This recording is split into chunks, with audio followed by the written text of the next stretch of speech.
शुरू। नमस्कार दोस्तों, मैं Shrikant Shinde, founder gogoa1.com and group of companies. आज के इस सेशन में आपका तहे दिल से स्वागत करता हूं। दोस्तों, इलेक्ट्रिक व्हीकल इंडस्ट्री के बारे में पिछले 11 सालों से हम लोग आप लोगों के साथ में अपना नॉलेज शेयर कर रहे हैं, हमारे एक्सपीरियंसेस शेयर कर रहे हैं। और आज इसी तरीके से जो 2011 से लेके 22 तक का इलेक्ट्रिक व्हीकल इंडस्ट्री में हमने एक्सपीरियंस लिया है, और उस एक्सपीरियंस के बेसिस पे कुछ चीज़ें इंडिया में काम करते समय जो हमें पता चली है, और उन चीज़ों के बारे में शायद आप हो सकता है आज आप इलेक्ट्रिक व्हीकल इंडस्ट्री में काम कर रहे हो, शायद हो सकता है आप कोई इलेक्ट्रिक व्हीकल यूज़ कर रहे हो, या हो सकता है आप सोच रहे हो कि इलेक्ट्रिक व्हीकल यूज़ करने का या फिर इस इंडस्ट्री में काम करने का। बट उसके पहले कुछ तथ्यों को जानना ज़रूरी है, और आज के इस सेशन में हम उन सभी तथ्यों पे फोकस डालेंगे कि जो रियलिटी है उस रियलिटी को आज हम लोग जान लेंगे। क्यों आज इलेक्ट्रिक व्हीकल ज़रूरी है? दो सबसे बड़े चैलेंजेस है। पोल्यूशन जो बढ़ते जा रहा है, इसकी वजह से तो इलेक्ट्रिक व्हीकल यूज़ करना ज़रूरी है। बट इंडिया के लिए सबसे इम्पोर्टेंट इशू जो सामने आ जाता है वो इशू है कि फ्यूल का इम्पोर्ट। और इस फ्यूल के इंपोर्ट की वजह से जो आज देश का पैसा आज बाहर जा रहा है, जो आपकी मेरी मेहनत का पैसा आज देश के बाहर जा रहा है, उस पैसे को रोकने के लिए गवर्नमेंट तो अपने लेवल से बहुत कुछ कर रही है, बट हमें भी इंडिविजुअली इस चीज़ के ऊपर फोकस करके हमारी वजह से अगर देश के बाहर पैसा जा रहा है तो उसे रोकने की जिम्मेदारी भी हमारी ही आती है।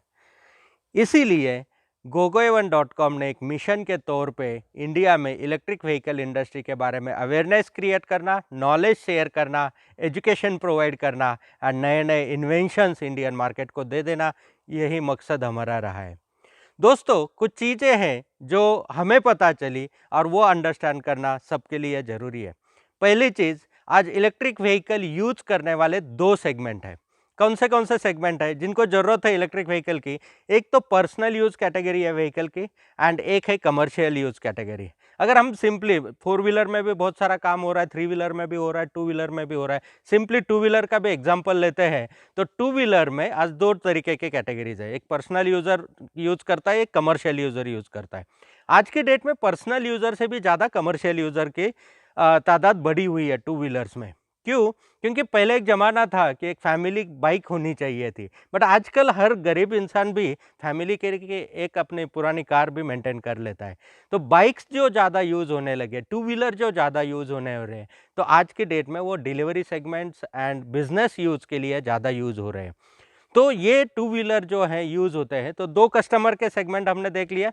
पर्सनल यूज कैटेगरी, आज के डेट में दोस्तों पर्सनल यूज कैटेगरी में इलेक्ट्रिक व्हीकल में भी जो व्हीकल्स आ रहे हैं, तो उसमें भी इंडिया में व्हीकल के तौर पे लोगों का एक्सपेक्टेशन ना रह के वो एक गैजेट के तौर पे हो गया है। जैसे हम एक मोबाइल खरीदते हैं, मोबाइल यूज़ करते हैं, उसमें मल्टीपल फंक्शंस हमें चाहिए, उसी तरीके से आज लोगों की एक्सपेक्टेशन एंड डिमांड बढ़ चुकी है कि एक गैजेट के रूप में उनको व्हीकल चाहिए, उसमें ऐप होना चाहिए, उसमें स्क्रीन होनी चाहिए, उसमें अलग अलग फंक्शंस होने चाहिए। तो पर्सनल यूज़र की जो रिक्वायरमेंट है वो एक गैजेट की है, ना कि व्हीकल की है। और आज सब कंपनियां मिलके उसी कंपटीशन में लगी हुई है कि कैसे एक बेटर गैजेट क्रिएट किया जाए, कैसे एक बेटर व्हीकल क्रिएट किया जाए। इसके ऊपर बहुत कम लोग काम कर रहे हैं। व्हीकल क्यों? क्योंकि व्हीकल जब हम कहते हैं तो व्हीकल के बेसिक कुछ पैरामीटर्स होते हैं, ऑटोमोटिव इंडस्ट्री के बेसिक कुछ रूल्स होते हैं। एक तो व्हीकल वो इंडियन रोड कंडीशंस एंड टेरेंट्स के हिसाब से बिल्ट हुआ होना चाहिए। पुरानी गाड़ियाँ देख लीजिए, आज कितने सालों तक 15-15, 20-20, 25-25 सालों तक वो गाड़ियाँ सर्विस देती है। नई गाड़ी आप परचेस कर लो तो वो 3 साल 5 साल के ऊपर चलना मुश्किल हो जाती है। मतलब day by day personal user का ट्रेंड चेंज होते जा रहा है। अब जब दूसरी बात आती है, वो व्हीकल का परफॉर्मेंस अच्छा होना चाहिए, मतलब वो व्हीकल का एक्सेलरेशन अच्छा होना चाहिए, वो व्हीकल का स्पीड अच्छा होना चाहिए। तीसरी बात आती है कि वो उस व्हीकल जब है तो व्हीकल का जो है स्पेयर पार्ट्स ईज़िली मार्केट में अवेलेबल होना चाहिए एंड इकोनॉमी प्राइस में होना चाहिए। ये तीन चीज़ों के ऊपर अगर फोकस किया जाए, और आज की डेट में जितने भी डिलीवरी सेगमेंट में व्हीकल्स यूज़ किए जा रहे हैं, तो जो पुराने बाइक्स है, जो पुराने मॉडल्स है, वही वहाँ पे सक्सेसफुल आपको नज़र आएंगे। जित बहुत सारी कंपनियों में इलेक्ट्रिक व्हीकल्स यूज़ करने की कोशिश की, बट उनके हाथ में निराशा ही लगी। क्यों? क्योंकि एक तो स्पेयर पार्ट्स अवेलेबल नहीं है तो बहुत महँगे हैं, सर्विस कोई भी नहीं कर सकता है। वो व्हीकल का बिल्ड क्वालिटी ऐसा है कि 6 महीने 1 साल के अंदर वो पूरा खराब हो जाता है। और आज की डेट में जहाँ पे हमें काम करना ज़रूरी है, काम करना ज़रूरी है ऐसा मैं क्यों बोल रहा हूँ? क्योंकि personal user 10 kilometre, 15, 20, 25, 30, 40 kilometre per day vehicle use करता है, बट वही कमर्शियल यूज़र, आप एग्ज़ाम्पल देख लो कि एक डिलीवरी बॉय दिन में कितना किलोमीटर घूमता है? एक टू व्हीलर टैक्सी चलाने वाला दिन में कितना किलोमीटर घूमता है? और जब ये घूमता है, तो वो दिन में कितना फ्यूल बर्न करता है, कितना अमाउंट उसके खून पसीने की कमाई का कितना अमाउंट पेट्रोल में जाता है। और पेट्रोल में जाता है मतलब किसके पास जाता है? पेट्रोल पंप वाले के पास। अच्छा मुझे बताइए, पेट्रोल पंप वाले को कितना मार्जिन है? 2 रुपए 3 रुपए पर लीटर। अच्छा तो आप बोलोगे फिर पेट्रोलियम कंपनियों के पास, पेट्रोलियम कंपनी को भी कितना मार्जिन बचता होगा? Around 20%, 25%, not more than that. तो ये मेन पैसा जाता कहाँ पे है? तो इसमें दोस्तों आधा पैसा जाता है गवर्नमेंट के पास टैक्स के रूप में, और आधा पैसा जाता है देश के बाहर। तो हम सब मिल के रोज कितना पैसा बाहर भेज रहे हैं? और आज जहाँ पे काम करना ज़रूरी है, जहाँ पे एक्चुअली इलेक्ट्रिफिकेशन होना ज़रूरी है, जहाँ पे एक्चुअली इलेक्ट्रिक व्हीकल की ज़रूरत है, वहाँ पे कंपनियाँ काम नहीं कर रही है। सब कंपनियाँ इस दौड़ में लगी हुई है, हम कैसे बेटर से बेटर गैजेट बनाएं और पर्सनल यूज़र को सर्व करें। इस रियलिटी को जानने के बाद में gogoa1.com ने ये तय कर लिया कि हम पर्सनल यूज़ कैटेगरी में काम नहीं करेंगे, हम पर्सनल यूज़र कैटेगरी में काम नहीं करेंगे। तो हमने काम करना शुरू किया 100% कमर्शियल यूज़र के लिए। जब 100% कमर्शियल यूज़र के लिए, कमर्शियल यूज़र यानी हमारे हिसाब से जो डेली का 80, 100, 150, 200 किलोमीटर व्हीकल को ड्राइव करता है, रन करता है, जो दिन में 200, 250, 300 रुपये पेट्रोल पंप वाले को जाके देता है, वही हमारा कस्टमर है। और गोगो A1 उसके साथ में काम करेगा। बाकी जो 10, 20, 50 किलोमीटर घूमता है, उसके लिए gogoa1.com के प्रोडक्ट सूटेबल नहीं है, और ना ही हमारा फोकस वो है। क्यों? और जो कम यूज़ करने वाले हैं, उनके लिए आज इलेक्ट्रिक व्हीकल भी सूटेबल नहीं है, प्रॉफिटेबल नहीं है। आप बोलोगे ऐसा कैसे? इतनी तो दुनिया काम कर रही है, सब कुछ हो रहा है। सिंपल एग्जांपल लेते हैं, मुझे बताइए, अगर आप दिन में 10-20 किलोमीटर, 30 किलोमीटर का रन करते हैं, व्हीकल में जो बैटरी यूज़ होती है, बैटरी का एक सेल्फ लाइफ भी है। आप यूज़ करो या ना करो, 3 साल, 5 साल बाद वो बैटरी आपको चेंज करनी होगी। जब वो बैटरी आप चेंज करोगे, तो अगेन वो चेंज करने के लिए 30,000, 40,000, 50,000 जैसा बैटरी का कैपेसिटी अमाउंट तो लगने ही वाला है। अच्छा, अगर आप एक 40,000 का, 30,000 का बैटरी चेंज कर रहे हैं, और तब तक आपने अगर 10,000 किलोमीटर ही व्हीकल चलाया है, तो पर किलोमीटर कितना पैसा हुआ? 3 रुपए, 4 रुपए। मतलब आप पैसा बचाने के लिए इलेक्ट्रिक व्हीकल यूज़ करना चाहते थे, बट हुआ क्या कि आपका इलेक्ट्रिक व्हीकल भी 3 रुपए, 4 रुपए किलोमीटर पड़ रहा है। तो इलेक्ट्रिक व्हीकल पैसा बचाने के लिए नहीं हुआ। हाँ, आपने एक अच्छा डिसीजन लिया, व्हीकल को यूज़ किया, पोल्यूशन को कंट्रोल किया, पेट्रोल की खपत को आपने ज़ीरो किया, ये एक अच्छी बात हुई। बट जब हम अपनी पॉकेट की सोचते हैं, तब प्रॉफिटेबल वो नहीं होगा।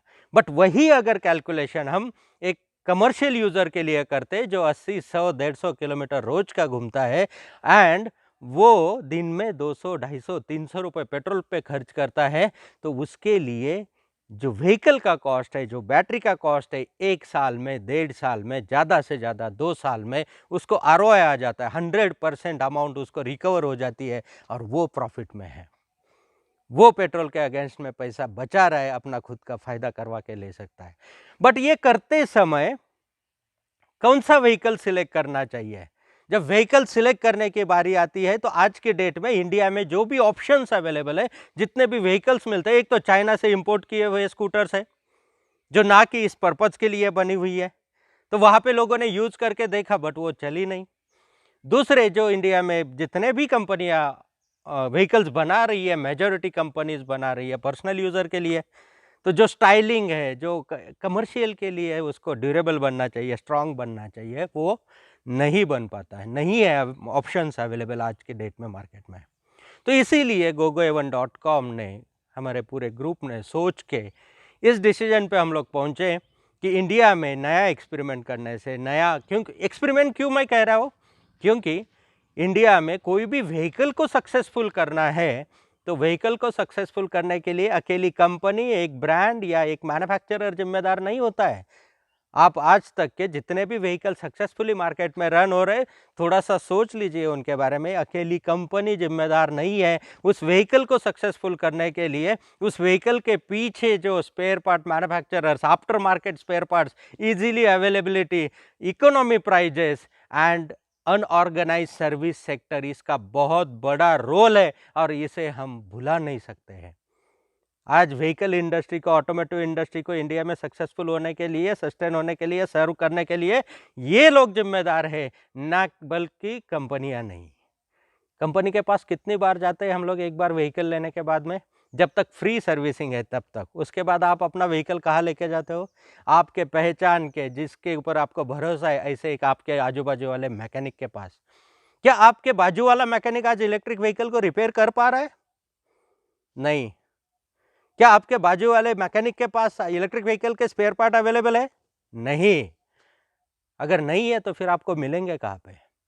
अगर ये नहीं मिलने वाले हैं तो ये मॉड्यूल भी सक्सेसफुल नहीं होने वाला है। इसीलिए gogoa1.com ने सोच के हमने डिसाइड किया कि हम नए व्हीकल्स के ऊपर भी काम नहीं करेंगे। एक तो पर्सनल यूज कैटेगरी के ऊपर काम नहीं करेंगे, उसके साथ में हम नए व्हीकल्स के ऊपर भी काम नहीं करेंगे। हम ऐसे व्हीकल्स के ऊपर काम करेंगे जो इंडियन मार्केट में पहले से ही सक्सेसफुल है, जो इंडियन मार्केट में पहले से ही सक्सेसफुल है, जिसका स्पेयर पार्ट्स इजीली कहीं भी कोने का में इंडिया में अवेलेबल है, जिसके सर्विस कोई भी मैकेनिक कर सकता है। और ऐसे व्हीकल्स हमने सिलेक्ट किए जिसके अंदर जो वेल नोन कंपनीज है, जैसे हीरो हो गया, हीरो होंडा हो गई, होंडा हो गई, बजाज, टीवीएस, सुजुकी, ये सब जो व्हीकल्स है, यामाहा, ये जो व्हीकल्स है ये ऑलरेडी इंडियन मार्केट के हिसाब से बने हुए हैं, स्टर्डी है, उसके स्पेयर पार्ट सभी जगह पे अवेलेबल है, उसके स्पेयर पार्ट इकोनॉमी है, सर्विस कोई भी मैकेनिक कर लेता है। तो इन व्हीकल्स के साथ में gogoa1 कैसे काम कर सकता है? आप बोलोगे ये तो बड़ी कंपनियां हैं, इनके साथ में तो ये कंपनी अपने व्हीकल्स इस तरीके से के लॉन्च कर सकती है, gogoa1 कैसे काम कर सकता है? और उसी जगह पे gogoa1 ने काम करना शुरू किया। इन व्हीकल्स के लिए, जो एग्जिस्टिंग व्हीकल्स है, उन व्हीकल्स के लिए इलेक्ट्रिक कन्वर्जन किट gogoa1 ने बनाया एंड वो टेस्ट एजेंसी से CMVR रूल्स के अंडर अप्रूव करवा के, RTO सिस्टम में अप्रूव करा के, RTO approved authorise conversion centres के थ्रू एग्जिस्टिंग व्हीकल्स को कन्वर्ट करके, क्योंकि एग्जिस्टिंग व्हीकल को क्यों? Spare part easily available, vehicle sturdy है, सर्विस कहीं पे भी होता है, इकोनॉमी पार्ट्स मिलते हैं। इसीलिए पुराने व्हीकल्स तो कंपनी ने जितने भी मॉडल्स है, जैसे हीरो होंडा के मॉडल्स है, हीरो के मॉडल्स है, जैसे एक्टिवा हो गई, जो ज़्यादा क्वांटिटी में मार्केट में अवेलेबल है, उन मॉडल्स के किट्स को अप्रूव करा के मार्केट में लॉन्च किया एंड लोगों को ये सर्विस देना शुरू किया हमने कि आप अपना व्हीकल लेके आइए, इलेक्ट्रिक में कन्वर्ट कीजिए। बट यहाँ पे भी हमारा कस्टमर कौन है? जो पर्सनल यूज़ के लिए 10, 20, 30 किलोमीटर यूज़ करता है वो नहीं। क्यों? क्योंकि हमारा फोकस कमर्शियल एप्लीकेशन पे है। क्यों? क्योंकि वहाँ पे ज़्यादा पेट्रोल की खपत होती है, और पेट्रोल की खपत होती है मतलब देश के बाहर सबसे ज़्यादा पैसा वहीं से जाता है, इसीलिए उसको रोकना ज़रूरी है। इसीलिए उनका जो खर्चा हो रहा है वो रोकना ज़रूरी है। इनडायरेक्टली जो जहाँ पे ज़्यादा पोल्यूशन हो रहा है वहीं पे रोक लगाना ज़रूरी है। इसीलिए कमर्शियल तो कन्वर्जन में भी हमारा फोकस है। अगर आप 10, 20, 30, 40, 50 किलोमीटर डेली ट्रैवल करते हो तो जो किट्स हमने बनाए हुए, जिस क्वालिटी में बनाए हुए, जिस परफॉर्मेंस में बनाए हुए, जिस प्राइस रेंज में बनाए हुए और जो लाइफ साइकिल के लिए बनाए हुए, वो आपके लिए सूटेबल नहीं होगा। अगर आप daily 80 kilometre, 100 kilometre, 150 kilometre, 200 kilometre vehicle को ड्राइव करते हो तो ये किट आपके लिए है, क्योंकि इसका बैटरी साइज बड़ा है, इसका मोटर का पावर ज़्यादा है, इसका लाइफ ज़्यादा है, इसका क्वालिटी अलग लेवल पे है। तो पर्सनल यूज़र के लिए ये सूटेबल नहीं होगा। अगर आप 80-100 किलोमीटर चला रहे तो ये प्रोडक्ट आपके लिए है एंड 100% सक्सेसफुल है। इसमें मेन फोकस जो है हमारा क्वालिटी, सर्विस एंड परफॉर्मेंस, ये 3 चीज़ों के ऊपर फोकस करके हम काम कर रहे हैं। प्राइस सेकेंडरी पार्ट हो जाता है, क्योंकि प्राइस जब प्रायोरिटी पे आता है, आज तक कितने एग्जाम्पल आपको ऐसे पता है कि सस्ते में बेचेंगे, बहुत बेचेंगे और बहुत अमीर बनेंगे?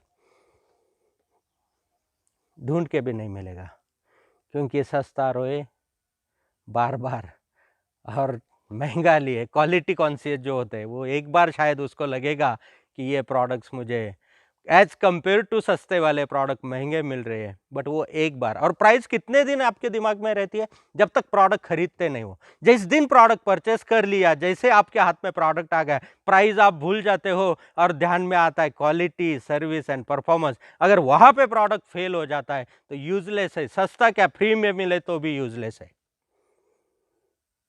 तो सोचना हमें है। अब जिनके पास ऑलरेडी बाइक्स है, जिनके पास ऑलरेडी स्कूटर्स है, वो लोग अपने व्हीकल में कन्वर्ट करवा के ले सकते हैं। ऑल इंडिया में हमारे जितने भी authorise RTO approved authorise conversion centres है, उनके थ्रू आप किट को कन्वर्जन करा के आपके व्हीकल को 100% इलेक्ट्रीफाई करके आरटीओ में रजिस्टर्ड कर सकते हो। क्यों जरूरी आरटीओ में रजिस्टर्ड करना? क्योंकि अगर इंडिया में कोई भी मॉडिफिकेशन करना अलाउड नहीं है, लीगली अगर आप कोई भी मॉडिफिकेशन करते हो तो वो गुनाह है। और व्हीकल के साथ कोई भी छेड़खानी बहुत बड़ा गुनाह है। क्यों? क्योंकि व्हीकल आपका रोड पे चलता है, उसके लिए सिर्फ आपके ही जान को या आपके ही लिए खतरा नहीं है, वो आपकी वजह से दूसरों के लिए भी खतरा हो सकता है। तो ऑटोमेटिव जो रूल्स है, जो आरटीओ के रूल्स है, वो बड़े स्ट्रिक्ट है इंडिया में। हाँ, कुछ जगह पे उस आप जब तक पकड़े नहीं जाते हो यूज कर सकते हो, बट गलत आखिर गलत ही होता है। अगर अनऑथराइज, अनअप्रूव्ड किट या अनअप्रूव्ड मॉडिफिकेशन आपके पास पाया जाता है तो उसके लिए फाइन की भी प्रोविजन है, उसके लिए गाड़ी भी जब्त हो सकती है और उसके लिए आपके ऊपर कानूनी कार्रवाई भी हो सकती है। क्योंकि आपको पता होगा कि पीछे पहले बहुत सारे मॉडिफिकेशंस लोग करते थे गाड़ियों में, बट अभी गवर्नमेंट के रूल के हिसाब से, आरटीओ के रूल के हिसाब से गाड़ी में कोई भी मॉडिफिकेशन करना अलाउड नहीं है।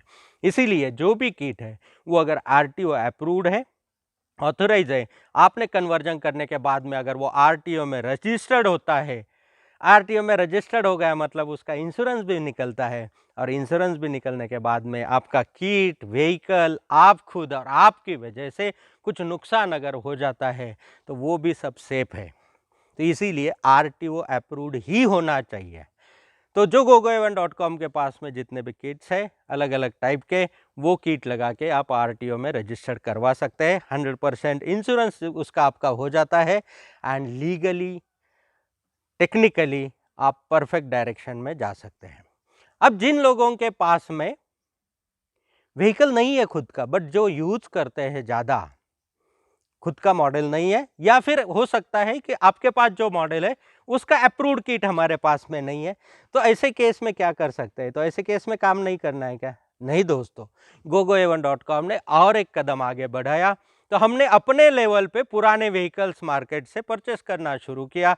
उन व्हीकल्स को लेके आके हम उन व्हीकल्स को 100% डिसमेंटल करते हैं, उस व्हीकल को पूरा रिफर्बिश करते हैं, पूरे कंपोनेंट्स को अगेन, जो अच्छे कंपोनेंट्स है उनको यूज करके, जो नहीं है उनको नए कंपोनेंट्स डाल के पूरा 100% रिफर्बिश्ड व्हीकल।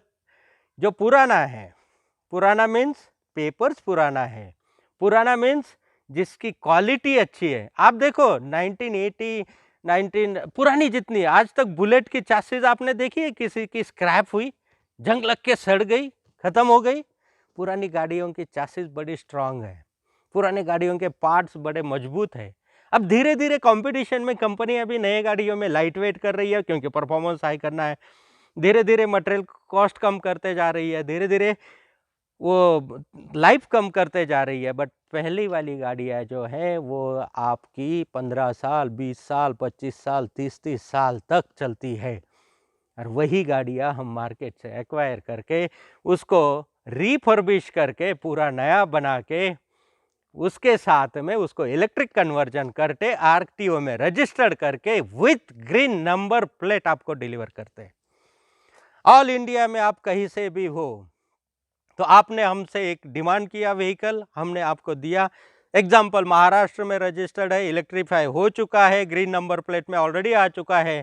तो आपको क्या करना है, यहाँ से आपको जैसे आप एक पुराना व्हीकल खरीदते हैं उसी तरीके से यहाँ से भी आपने एक व्हीकल परचेस कर लिया, बट जो रिफर्बिश्ड है, नया बना हुआ है, नए पार्ट्स लगे हुए हैं, क्वालिटी उसकी बेटर है, एग्जिस्टिंग कंपनी का ही मॉडल है, स्पेयर पार्ट कहीं पे भी अवेलेबल है, रिपेयरिंग कोई भी कर सकता है।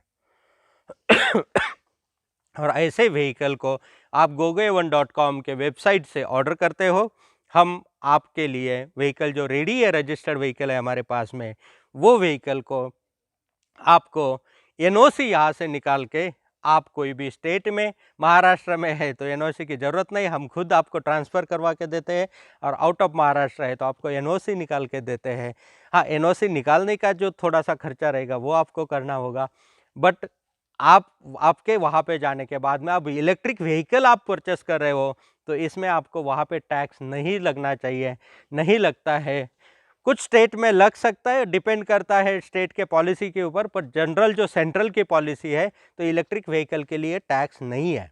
तो आप भले पुराना ले लो या नया ले लो, तो आपके स्टेट में उसके लिए टैक्स नहीं लगना चाहिए, तो आपको खर्चा नहीं है ज़्यादा। अच्छा, आपके स्टेट में जब व्हीकल जाता है तो अगेन उसके लिए स्टेट चेंज हो गया तो नया नंबर आपको मिलता है, उस समय आपको आपका चॉइस का नंबर लेना है तो भी आप ले सकते हैं। मतलब नंबर नया हो गया, व्हीकल नया हो गया, बस पुराना क्या है, डॉक्यूमेंट्स एंड जो बिल्ट क्वालिटी है वो उस समय की है, चासी की क्वालिटी जो है, पार्ट्स की क्वालिटी जो है वो उस समय की है। इसीलिए ये व्हीकल जो है ये कमर्शियल सेगमेंट में परफेक्टली सर्विस देता है, कहीं पे भी रिपेयर होता है, सस्ते में स्पेयर पार्ट अवेलेबल है। अब इसका प्राइस का अगर कंपैरिजन हम लोग करें तो दोस्तों, जैसे अभी यहाँ पे मेरे पास एक बाइक है जो हमने रिफर्बिश की हुई है, ये हीरो होंडा का मॉडल आता है, एंड हीरो होंडा का मॉडल ये रिफर्बिश किया हुआ, तो आप देख सकते हैं नया जिस तरीके से शोरूम से गाड़ी आती है उसी कंडीशन में ये गाड़ी आपको दिखाई देगी। एंड यहाँ पे जो अलग अलग फीचर्स इसके दिए हुए हैं, कमर्शियल में है तो हमें अलग से कुछ तामझाम करना नहीं है, अलग से इसके ऊपर कुछ ज़्यादा ये लगाना नहीं है, तो पार्ट्स भी लिमिटेड चाहिए, स्टर्डी चाहिए, कॉमन पार्ट चाहिए जो मार्केट में अवेलेबल है। बैटरी जो दिया है इसमें 3 किलोवाट का बैटरी पैक आता है, ये इजीली रिमूवेबल है, आप इसको निकाल के स्वैप कर सकते हैं, मतलब स्वैपिंग सिस्टम में यूज़ करना चाहते हैं तो इजीली इसको निकाल सकते हैं, या फिर अगर आपको इस बैटरी को घर पे चार्ज करने के लिए लेके जाना है तो आप निकाल के लेके जा सकते हैं, और ये लॉक के साथ में आ जाता है। अब इसके साथ में दूसरा जो फीचर इसमें हमने एडिशनल दिया है, मतलब इंजन निकल के बैटरी लग गई, ये आपने देख लिया। इस बैटरी का जो कैपेसिटी है, इस कैपेसिटी में आपका vehicle minimum 100 to 120 kilometre minimum चलता है। 120 अगर आप सिंगल सीट जा रहे हैं, 100 किलोमीटर अगर आप डबल सीट जा रहे हैं, ये मिनिमम 100 to 120 किलोमीटर का रेंज मिलता है। इसका अप्रूव्ड रेंज 151 किलोमीटर, बट जो प्रैक्टिकल यूज़ में आपको मिलेगा वो मैं आपको बता रहा हूँ। इसके साथ में एडिशनल जो फीचर दिया है, इसका बैटरी को चार्ज होने के लिए 3.5 आवर्स लगते हैं, 3.5 आवर्स में ये बैटरी फुल चार्ज हो जाती है। दूसरा जो मॉडिफिकेशन हमने किया तो यहाँ पे आप देख सकते हैं, तो यहाँ पे टैंक को हमने एक यूटिलिटी बॉक्स की तरह बनाया, एंड इसके अंदर आप चार्जर रख सकते हैं, जो चार्जर आपको चाहिए गाड़ी के साथ में तो ये चार्जर रख सकते हैं। कहीं पे भी अगर आपको इमरजेंसी में चार्ज करने की ज़रूरत पड़े तो वो चार्ज आप कर सकते हैं, या फिर अगर आप पानी की बॉटल्स रख सकते हैं, इसके अंदर आपके 3 से 4 पानी के बॉटल्स आ जाते हैं। इसके साथ में अगर आपको और कुछ डॉक्यूमेंट्स रखना है तो एक डिक्की की तरह, एक टूल बॉक्स की तरह इसका आप यूटिलाइजेशन कर सकते हैं। तो इस तरीके से इसमें अब मोटर पावर जो दिया हुआ है, तो मोटर पावर जो है इसमें 2000 watt rated power, 4000 watt peak power, मतलब एक्चुअली जो मार्केट में कहते हैं उस तरीके से देखेंगे तो 4000 वाट का मोटर इसमें लगा हुआ है। एंड इस मोटर के साथ में जो एक्सेलरेशन आपको मिलता है तो 150 सीसी 200 सीसी के बाइक्स में जैसा एक्सेलरेशन मिलता है उससे भी बेटर एक्सेलरेशन इसमें आपको मिल जाता है, स्मूथ रनिंग होता है। उसके साथ में जो टॉप स्पीड आपको मिलता है तो अराउंड 60 टू 80 के स्पीड में आपको तीनों ऑप्शंस इसमें मिलते हैं। स्पोर्ट मोड में जाते हैं तो आपको 80 तक का स्पीड मिल सकता है। अगर आप मीडियम रेंज पे चलाते हो तो आपको 75 तक का स्पीड, 70 तक का स्पीड, जैसा आपको चाहिए वैसा आप एडजस्ट कर सकते हैं। इसके साथ में बैटरी का लेवल आपको अंडरस्टैंड होता है। जो एग्जिस्टिंग मीटर है उसी में हमने बैटरी लेवल इंडिकेटर लगाया हुआ है और वो बैटरी लेवल इंडिकेटर के थ्रू आपको इसमें बैटरी का कितना वोल्टेज है, कितना परसेंट बैटरी है, जैसे अभी ये डिस्चार्ज बैटरी 18% यहाँ पे दिखा रही है, वोल्टेज कितना है बैटरी का वो आपको दिखाती है। एंड एम्बिएंट टेम्परेचर आपको देखना है तो एम्बिएंट टेम्परेचर भी आप इसमें देख सकते हैं। तो ये सारे बाकी जो है सब एग्जिस्टिंग है, कहीं पे भी जाओ ये मीटर भी एग्जिस्टिंग है, इसके अंदर खाली यूनिट हमने अपना लगा दिया है। टैंक भी एग्जिस्टिंग है, उसको खाली हमने मॉडिफाई किया है। व्हीकल पूरा एग्जिस्टिंग है, जो हीरो होंडा की गाड़ी आती है वही गाड़ी है, सिर्फ हमने इंजन निकाल दिया, इंजन की जगह पे बैटरी लगा दिया, पीछे का व्हील निकाल दिया और पीछे का व्हील जो है वो इलेक्ट्रिकली इसमें माउंट हो गया। इसमें ना कोई अभी चेन है, ना कोई इंजन रिलेटेड पार्ट्स है, ना साइलेंसर है, कुछ भी नहीं है, जिसकी वजह से जब आपका ये इलेक्ट्रिक व्हीकल हो गया तो कोई मेंटेनेंस इसमें नहीं रहता है। जनरली जो आपका सस्पेंशन का, टायर का और बाकी जो वायरिंग और लाइट्स का इतना ही मेंटेनेंस अभी बचा। मेजर मेंटेनेंस जो आता है व्हीकल में वो आता है आपका इंजन और इंजन रिलेटेड पार्ट्स में, वो इसमें है ही नहीं। अब इसके साथ में बैटरी जो है वो पावरफुल दी हुई है, स्टडी दी हुई है, जो AIS 156 पार्ट 2 के स्टैंडर्ड के हिसाब से दी हुई है। अब जो नए और बैटरी हम लोग इसमें लगा रहे हैं वो IoT के साथ में आ रही है, तो IoT में आपको घर बैठे भी गाड़ी कोई भी चला रहे, आप भी चला रहे या हम भी, या फिर आप रेंटिंग पे देते हैं, लीजिंग पे देते हैं, उसका बिजनेस कर रहे हैं, तो आप उसको पूरा कंट्रोल कर सकते हैं, आप आइडेंटिफाई कर सकते हैं एंड आप इसके साथ, इन व्हीकल्स के साथ में एक अच्छा बिजनेस भी कर सकते हैं। दूसरी बात, गोगो एवन के पास रिफर्बिश किए हुए मतलब नए बनाए हुए ऐसे भी व्हीकल्स है कि जो आज की डेट में कमर्शियल यूज में यूज करने के लिए जो गवर्नमेंट की तरफ से आपको कमर्शियल व्हीकल्स ही चाहिए, आप पर्सनल वाइट नंबर प्लेट वाले व्हीकल को यूज नहीं कर सकते हैं, ना डिलीवरी के लिए ना टैक्सी के लिए। बट गोगो हेवन के पास में कमर्शियल रजिस्टर्ड व्हीकल भी आपको मिलते हैं, जिसके थ्रू आप डिलीवरी के लिए, मटेरियल कैरी करने के लिए, या फिर अभी गवर्नमेंट के कुछ ऐसे भी लाइसेंस आ सकते हैं कि जिसके ऊपर स्पेशली आप पैसेंजर कैरी करने के लिए या टैक्सी यूज के लिए वो व्हीकल्स यूटिलाइज हो सकते हैं। बहुत सारे स्टेट में अलाउड है, कुछ स्टेट में नहीं है, वहाँ पे भी प्रोविजंस अभी तैयार हो रहे हैं। मतलब ऑलमोस्ट स्टेट में आपको गोगो एवन के थ्रू लिए गए कमर्शियल व्हीकल्स को आप बेझिझक डिलीवरीज के लिए यूज़ कर सकते हैं, बेझिझक टू व्हीलर टैक्सी के लिए यूज़ कर सकते हैं। और ये सबसे अहम बात है।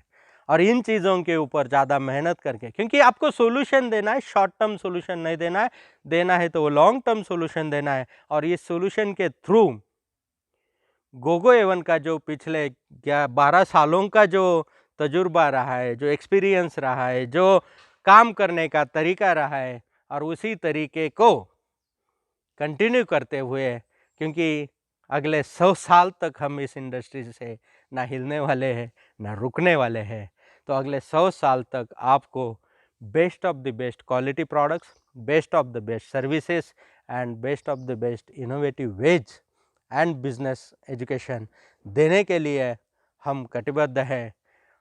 आज के इस वीडियो में इतना ही इन्फॉर्मेशन हम डिस्कस किया, एंड नेक्स्ट जो वीडियो रहेगा उसमें हम इस सब सिस्टम के साथ में एक बिजनेस मॉडल को कैसे हम रन कर सकते हैं।